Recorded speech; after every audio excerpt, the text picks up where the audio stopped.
रूखी मुस्तफ़ा है आईना के सब ऐसा दूसरा आईना ना हमारी बज़म ख्याल में, ना दुकाने आईना साज में। मोहम्मद सल्लल्लाहु अलैहि वसल्लम की माइथोंग मिंगसेल गुम लंगी फजई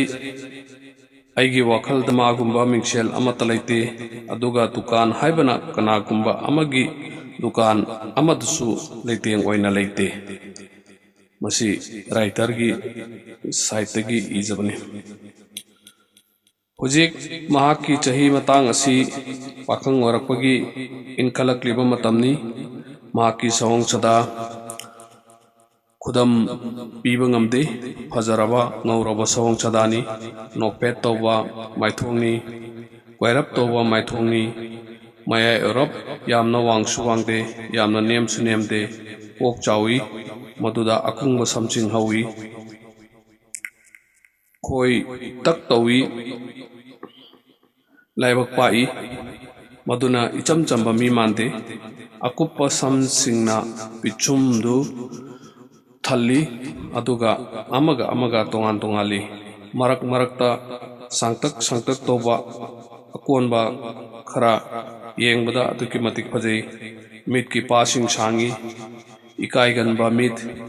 चाउतक तवी अंगोबगी अकोइबदा गांगली तवी मागी मिट की मोंग अदुना महाक असी अचंबा मी अमा नते हाइबसु ताई मिटयेंग दे काइजबा अमसुंग पिक्चर नोंजई आतोन तुमी अदुगा मतोन कोंतक तवी ममांग थंगबा यासिंग कोंतक तवी अदुगा वा ngangbada मोती गुमना लंगी उबदा नूर न थनबा माली माइदा कुंगना होगलकलिबा अमुबा कोइसिंग फजरबा सांगतक तोबा मिक्सम थबाक संदोई अतोपा सिंगदगी चौरप तवी खुदांगसिंग चावी खुबाक पाई अमसुंग थोटली खुसासिंग सांगी खुनिंग चावी खुंपाक खरा कुटली चटपा मतमदा पांगल थोकना चटली अदुगा मांगलमदा खरा कोंथई चटपदा खुंपाक नम्मगा चटली अदुगा खुंथांग यांगी येंगबदा वांगबदगी कुमथरकपगी मोंग माली माइथोंग करिगुंबा अमदा खंददुना लैबा माली अदुगा मियेंगदा सेंगजबा अमसुंग अवांगबा थाकता nganbagum tawi khadija ga loinana magi punchi yamna nungaina lerami mahaka loina bada muhammad sallallahu alaihi wasallam gi punchi yai phabagi yai phabata oirami mahak yamna losing leibi experience lerabi amasung gyan tabi nupi amani mahakna mahaki mong matau wakhalon mahaki apam pam da khudingmak khunglami aduga madugi cheksin thorang lorami महाकी थबक theorem अमदी अपामदा मतेंग पांगलमी मसिदा मागी अंगम्बी अदु पांथोकलमी महाकी अपामबदी अचुंबता ngangbा थबक खुदिंगमक थमोय सेंगना तौबा लांगबदगी थापना लेजबा अदुगा अचिकपदा फमलगा खंतदुना लेजबनी खदीजाना मागी अपामबा खुदिंगमक चेक्सिन थोरांग लौरमी assume तौदुना Muhammad सल्लल्लाहु अलैहि वसल्लम की थबक थोरमदा अपनबा अमत पिरमदे महाक हानगुमना नाइतोम ताबा अचिपा मफमदा चलमी हुजिक महाक हमेंग चेनबगी मथौसु ताकिद्रे मरमदुना महाकी थमोइना अपामबा तुदा खंथदुना Laramie assume तौदुना दादा इब्राहिम की मोंग मतौदुदा चलमी अमसुंग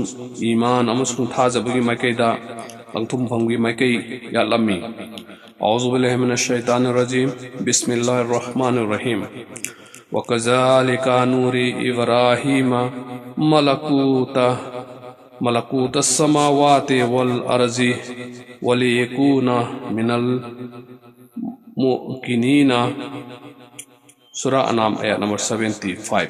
असुम तौदुना आइन इब्राहिम बु अस्मान अमसुंग जमीन की निंथौरेलना चलारिबा असी उहल्ली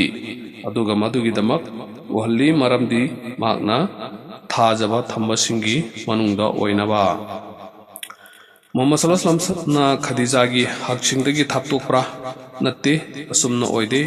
Khadijana haiba inba amasung tofam thokpasing pangtokpa nupi ama oirabasu Muhammad sallallahu alaihi wasallam su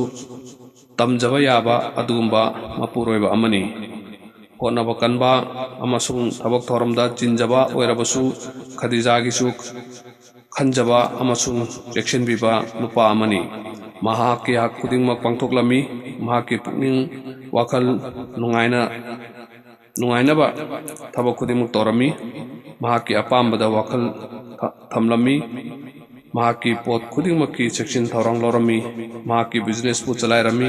tabak khudingmak achumba amadi thamoi sengbaga loinana pangtoklami Muhammad sallallahu alaihi wasallam yamna nungsi chanbiba hak khudingmak pu pangtokpa mapuroiba amorami Khadija gi damak mahak asi laiminabada yamna thamoi sengba amadi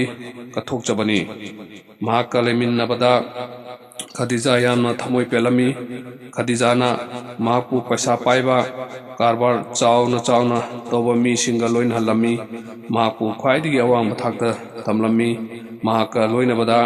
Khadija su magi khwaidigi phaba lamchat chajat adu pangthoklami mahaki matangda Khadija mangjona na kari khalamki aduga laiminaraba matungda kari uba phangki Khadija khwaidigi laibak thabini mak naitom leijaba pam jabani adubu miyamga unaba tokte atopagi thabak thoramdasu thawai yorami kanagumba amana karigumba ama harakpada munna tai aduga miyamdagi matam phangba matamdadi tumina lei maram ilele tana wangang de kanagumba amaga maram ilele tana wa yetnadi wa ngang batarabasu machang oiba wa adu khaktangangi pangang de wa ngang bada